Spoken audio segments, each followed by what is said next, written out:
You're watching GearUp TV. Hello, and we're just waiting for, typically we're waiting for Tom Pleasant. I mean, I don't know, I'm the star of this show, but we have to use Tom the Glitterball. Well, I'm glittering Tom. And we have Mr. Alan Peaford, who is the editor of Arabian Aerospace. We're going to take a look at today's stories. Before we do, I'd like Alan to tell us a little bit about what you're doing, about Arabian Aerospace and about the projects you're on. Well, Arabian Aerospace covers really the whole of the Middle East, which is an important market. I know if you look at it in the global terms, it's only 4%, but I think we've seen over recent years how much that has been driving growth. When the rest of the world was struggling, they were still buying new aeroplanes in that area. So it's been important for us to be covering that and looking what happens in the Middle East. Yeah, and I know Arabian Aerospace has become, I think, the top magazine in terms of aerospace reporting. I don't say that lightly. It's a really very well-regarded publication. You do your conferences.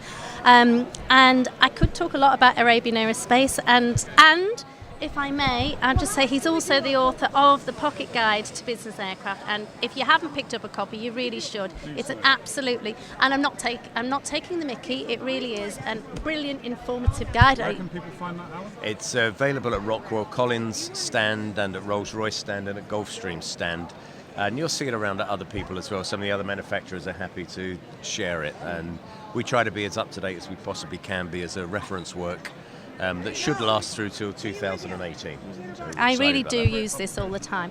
So, the stories today, what's top, what's hot today?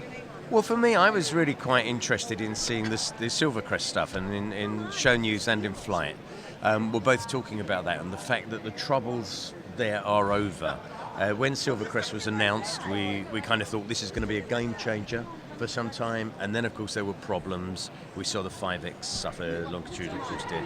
But now it's back, the troubles are over, there's new technology in there, they've solved the problems, and I think there's quite interesting pieces in both of these papers about how that's going to make the difference. And of course selected on the hemisphere has been a good boost for Safran.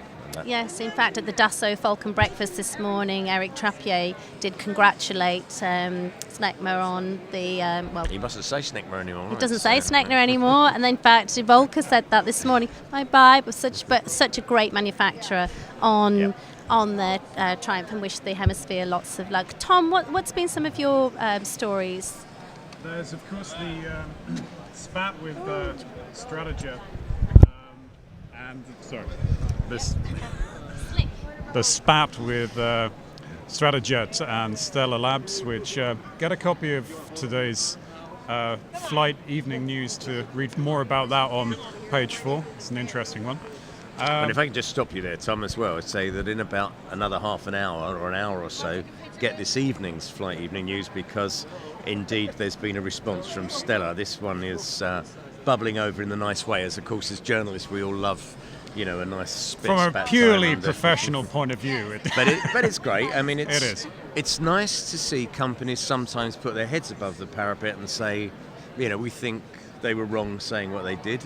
And equally, Stella have got that opportunity to come back and say, well, hang on a minute, this is what we do, and we're in great shape with our deal with Rockwell Collins. So they've responded, and I think it's important that we get balance, and I think this is one good example where we do. It's passionate dialogue as well, which is vital. It's not just about the public relations sending out a press release clean that neat. Gets churned, and I think it's great when we see the dailies doing that. Yeah. And the dailies will often do that far more than you will see the regular weeklies and monthly magazines doing it, because it's here. These are papers about the show and what's being said and what's being done. Yeah. If I could just come in there, I think what's important is we've got small companies here who are making a difference, which is what this show is all about. And I think it is good to actually get out and air what's happening. People have worked really hard and long to achieve what they're achieving. And I think that is really, it's great, as you say, the dailies have touched this. It's great that we're able to talk freely about this. And thank you for touching on this. Thank you very much, Alan. Yeah. Thank you. Thank you for watching GearUp TV. Remember to like and subscribe to see more.